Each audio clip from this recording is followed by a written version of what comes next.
Love जिहादसाठी आता relationship agreement. तरुणीच्या कृतीमुळे लव्ह जिहाद फोफावणार. कायद्याच्या पातळीवर असं ॲग्रीमेंट पूरक ठरणार. एका 21 वर्षाच्या तरुणीने जे पाऊल उचललंय त्यामुळे तिच्या कुटुंबियांच्या पायाखालची जमीनच सरकली आहे. या तरुणीने आपल्या कुटुंबाच्या विरोधात जाऊन ॲग्रीमेंट केलंय. हे ॲग्रीमेंट साधं सुद्धा नाहीये. ना हे कुठल्या घराचं ॲग्रीमेंट आहे ना कुठल्या जमिनीच्या व्यवहाराचं. हे ॲग्रीमेंट आहे रिलेशनशिपचं. या तरुणीने तिच्या बॉयफ्रेंडसोबत ॲग्रीमेंट रिलेशनशिप केलंय आणि हे ॲग्रीमेंट या तरुणीने फोटो काढून तिच्या कुटुंबाला पाठवलंय. या सर्व घटनेने खळबळ उडाली आहे. नेमकं हे प्रकरण काय आहे ते एकदा समजून घेऊया. तर हे प्रकरण घडलंय मुंबईतल्या बोरिवलीत. एक सर्वसामान्य मध्यमवर्गीय कुटुंब, आई वडील आणि त्यांची 21 वर्षांची मुलगी. ही तरुणी मालाडमधल्या एका कॉलेजमध्ये शिकत होती. कॉलेजमध्ये शिकताना या तरुणीची ओळख शाहिद शेख नावाच्या तरुणाशी झाली. पुढे पुढे शाहिद आणि या तरुणीचा संपर्क वाढला आणि या दोघांची मैत्री हळूहळू प्रेमात बदलली. शाहिद आणि ती तरुणी दोघेही एकमेकांच्या प्रेमात आकंठ बुडाले होते. दोघांच्याही प्रेमाची कुणकुण कुटुंबियांना तेव्हा लागली जेव्हा या तरुणीने आपले शाहिद सोबतचे फोटो सोशल मीडियावर पोस्ट केले. तरुणीच्या कुटुंबाचा दोघांच्याही प्रेमाला तीव्र विरोध होता. आई वडिलांनी त्या तरुणीला समजावण्याचा पुरेपूर प्रयत्न केला, पण ती तरुणी कुणाचंच काही ऐकण्याच्या मनस्थितीत नव्हती. यावरून तरुणीचे तिच्या कुटुंबाशी वाद होऊ लागले आणि या कुटुंबाला धक्का तर तेव्हा बसला जेव्हा ती तरुणी शाहिद सोबत पळून गेली. या सर्व प्रकाराने कुटुंबियांच्या पायाखालची जमीनच सरकली. आपली वयात आलेली पोर पळून जाते या धक्क्यातून सावरणं त्यांना कठीण जात होतं. या तरुणीच्या कुटुंबियांनी विश्व हिंदू परिषदेकडे मदतीची धाव घेतली. विहिपच्या पुढाकाराने त्या तरुणीची समजूत घातली गेली आणि तिला कसंबसं करून कुटुंबियांच्या ताब्यात देण्यात आलं. काही दिवस सगळं नॉर्मल होतं, पण थोड्या दिवसानंतर पुन्हा ती तरुणी घर सोडून शाहिद सोबत पळून गेली. कुटुंबियांनी पुन्हा तरुणीचा शोध घेण्याचा प्रयत्न केला. त्यानंतर जे सत्य समोर आलं त्याने सगळेच हादरून गेले. त्या तरुणीने आपल्या आईच्या मोबाईलवर एक फोटो पाठवला. हा फोटो होता लिव्ह इन रिलेशनशिप विथ ॲग्रीमेंटच्या कॉपीचा. 500 रुपयाच्या स्टॅम्प पेपरवर हे ॲग्रीमेंट तयार करण्यात आलं होतं. ही ॲग्रीमेंटची कॉपी सोशल मीडियावर चांगलीच व्हायरल झाली. यानंतर या सर्व प्रकारावर हिंदुत्ववादी संघटनांनी हा लव्ह जिहादचा प्रकार असल्याची संतप्त प्रतिक्रिया व्यक्त केली आहे. या घटनेत पोलिसांनी हस्तक्षेप करून या ॲग्रीमेंट रिलेशनशिपवर तातडीने कारवाई करण्याची मागणी केली जाते.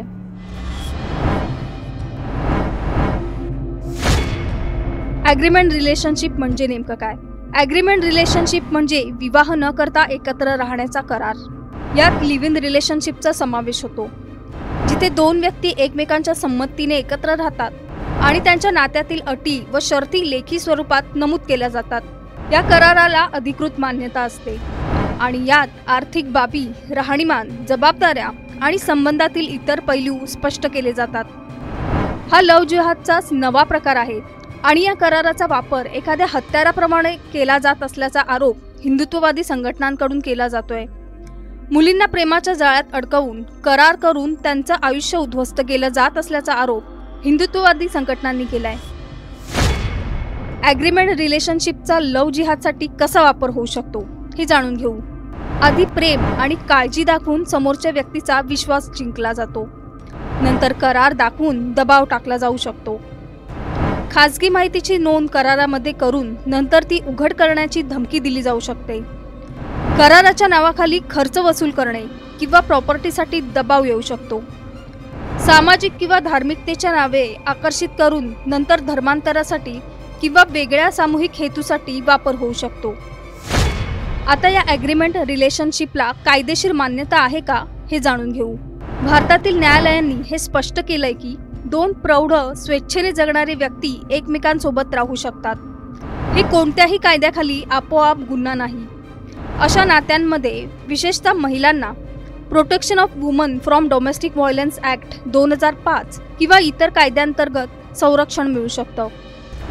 तसंच अशा लिव्ह इन करारांना किंवा नात्यांना वेगळ्या प्रकारे करार किंवा ॲग्रीमेंट रिलेशनशिप म्हणून तयार करणं शक्य आहे. त्या करारातून आर्थिक जबाबदाऱ्या, मालमत्ता वाटणीची मांडणी होऊ शकते. आजच्या बदलणाऱ्या समाजात प्रेमाच्या नावाखाली फसवणुकीचे नवे नवे प्रकार जन्माला येत आहेत. तंत्रज्ञान, करार, कायदे ही प्रत्येक गोष्ट आता भावना जोपासण्यासाठी नव्हे तर त्यांना जखडून ठेवण्यासाठी वापरली जाते. जेव्हा प्रेम ॲग्रीमेंटवर स्वाक्षरी मागतं तेव्हा ते प्रेम राहतं का? ॲग्रीमेंट रिलेशनशिपची ही घटना लव्ह जिहादची नवी पद्धत आहे असं तुम्हाला वाटतं का? आम्हाला खाली कमेंट करून नक्की सांगा आणि टाइम्स नाऊ मराठीला सबस्क्राईब करायला विसरू नका.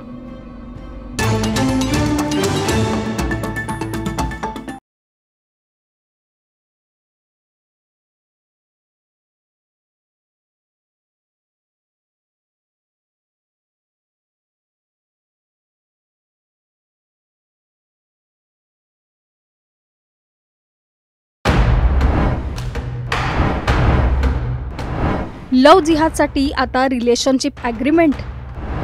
तरुणीच्या कृतीमुळे लव्ह जिहाद फोफावणार. कायद्याच्या पातळीवर असा ॲग्रीमेंट पूरक ठरणार. एका 21 वर्षाच्या तरुणीने जे पाऊल उचललंय त्यामुळे तिच्या कुटुंबियांच्या पायाखालची जमीनच सरकली आहे. या तरुणीने आपल्या कुटुंबाच्या विरोधात जाऊन ॲग्रीमेंट केलंय. हे ॲग्रीमेंट साधं सुद्धा नाही आहे. ना हे कुठल्या घराचं ॲग्रीमेंट आहे ना कुठल्या जमिनीच्या व्यवहाराचं. हे ॲग्रीमेंट आहे रिलेशनशिपचं. या तरुणीने तिच्या बॉयफ्रेंडसोबत ॲग्रीमेंट रिलेशनशिप केलंय आणि हे ॲग्रीमेंट या तरुणीने फोटो काढून तिच्या कुटुंबाला पाठवलंय. या सर्व घटनेने खळबळ उडाली आहे.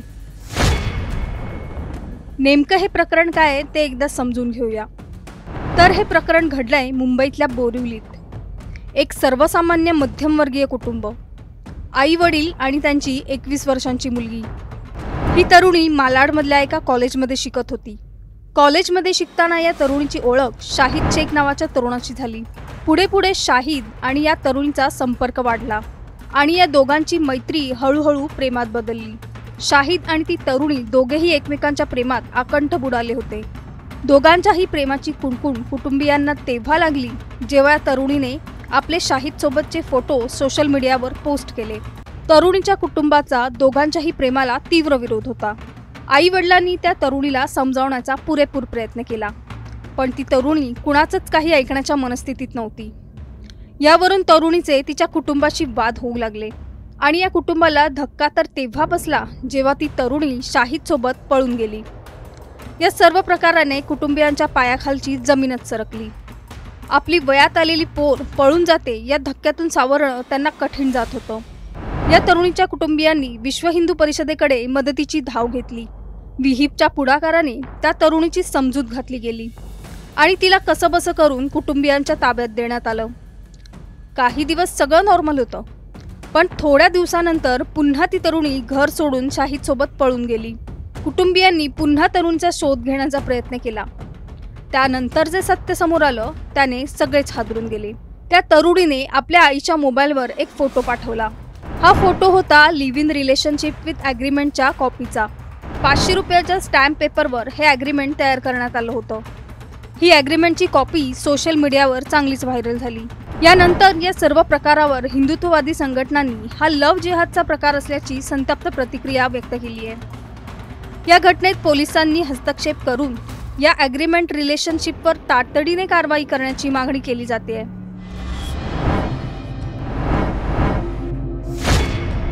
ॲग्रीमेंट रिलेशनशिप म्हणजे नेमकं काय?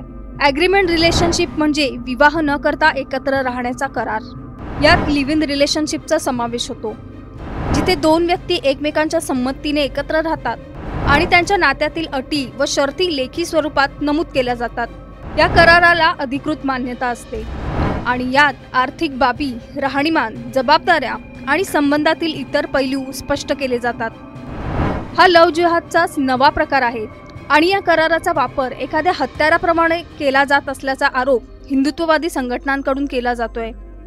मुलींना प्रेमाच्या जाळ्यात अडकवून करार करून त्यांचं आयुष्य उद्ध्वस्त केलं जात असल्याचा आरोप हिंदुत्ववादी संघटनांनी केलाय. ॲग्रीमेंट रिलेशनशिपचा लव्ह जिहादसाठी कसा वापर होऊ शकतो हे जाणून घेऊ. आधी प्रेम आणि काळजी दाखवून समोरच्या व्यक्तीचा विश्वास जिंकला जातो. नंतर करार दाखवून दबाव टाकला जाऊ शकतो. खाजगी माहितीची नोंद करारामध्ये करून नंतर ती उघड करण्याची धमकी दिली जाऊ शकते. कराराच्या नावाखाली खर्च वसूल करणे किंवा प्रॉपर्टीसाठी दबाव येऊ शकतो. सामाजिक किंवा धार्मिकतेच्या नावे आकर्षित करून नंतर धर्मांतरासाठी किंवा वेगळ्या सामूहिक हेतूसाठी वापर होऊ शकतो. आता या ॲग्रीमेंट रिलेशनशिपला कायदेशीर मान्यता आहे का हे जाणून घेऊ. भारतातील न्यायालयांनी हे स्पष्ट केलंय की दोन प्रौढ स्वेच्छेने जगणारे व्यक्ती एकमेकांसोबत राहू शकतात. हे कोणत्याही कायद्याखाली आपोआप गुन्हा नाही. अशा नात्यांमध्ये विशेषतः महिलांना protection of woman from domestic violence act 2005 किंवा इतर कायद्यांतर्गत संरक्षण मिळू शकतं. तसंच अशा लिव्ह इन करारांना किंवा नात्यांना वेगळ्या प्रकारे करार किंवा ॲग्रीमेंट रिलेशनशिप म्हणून तयार करणं शक्य आहे. त्या करारातून आर्थिक जबाबदाऱ्या, मालमत्ता वाटणीची मांडणी होऊ शकते. आजच्या बदलणाऱ्या समाजात प्रेमाच्या नावाखाली फसवणुकीचे नवे प्रकार जन्माला येत आहेत. तंत्रज्ञान, करार, कायदे ही प्रत्येक गोष्ट आता भावना जोपासण्यासाठी नव्हे तर त्यांना जखडून ठेवण्यासाठी वापरली जाते. जेव्हा प्रेम ॲग्रीमेंटवर स्वाक्षरी मागतं तेव्हा ते प्रेम राहतं का? ॲग्रीमेंट रिलेशनशिपची ही घटना लव्ह जिहादची नवी पद्धत आहे असं तुम्हाला वाटतं का? आम्हाला खाली कमेंट करून नक्की सांगा आणि टाइम्स नाऊ मराठीला सबस्क्राईब करायला विसरू नका.